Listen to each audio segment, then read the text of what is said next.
hot day. Really is the dog days of spring. Am I right? I know it's past Memorial Day, but the equinox is not for a couple weeks yet. So today we're going to talk about fences. You don't want to go through all this work planting a garden and the deer or the rabbits to come and just eat all of the vegetables.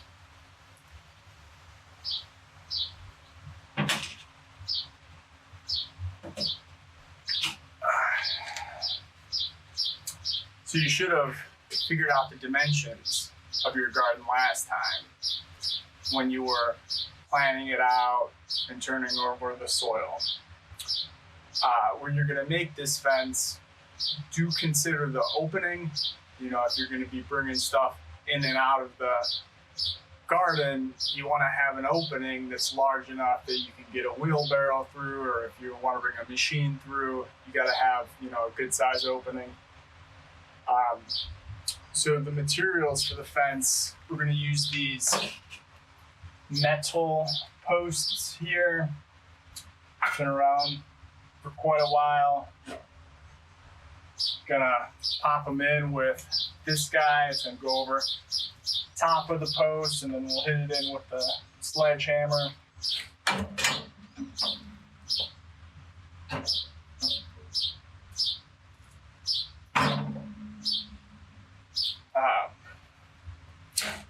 So that's, you know, get your post in, and then for fencing material, gonna do a metal wire on the bottom, and now on the top, it's gonna be like a netting. You know, deer, they can clear a 4-foot fence, no problem. You're gonna want to have some sort of barrier a little bit taller than that. So, you know, a different type of fence would be, you know, like a chemical fence. You know, if you have some deer and rabbit repellent, you can spray this stuff on your plants, and that should help keep the deer and the rabbits away. It's sort of like belt and suspenders. You know, it's not a bad idea. You know, if you got these beautiful tomato plants and peppers and all that out there, you know, one night a couple deer get in, they'll eat it all. You know, a rabbit, you know, might eat some of it, but probably isn't gonna eat the whole thing. You get a, you know, growing deer, it's just gonna wipe out your entire garden. So after we get the fence up, we're gonna put in some beds. And, you know, I like the beds because you can put your knees on the wood, and we're just gonna use whatever wood that we have. And then just, you know, just kind of pow, pow, pow, put it together. It doesn't have to be a perfect square or a perfect rectangle. You know, any quadrilateral or different shape should work out for you. Let's get to it.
All right, some final thoughts.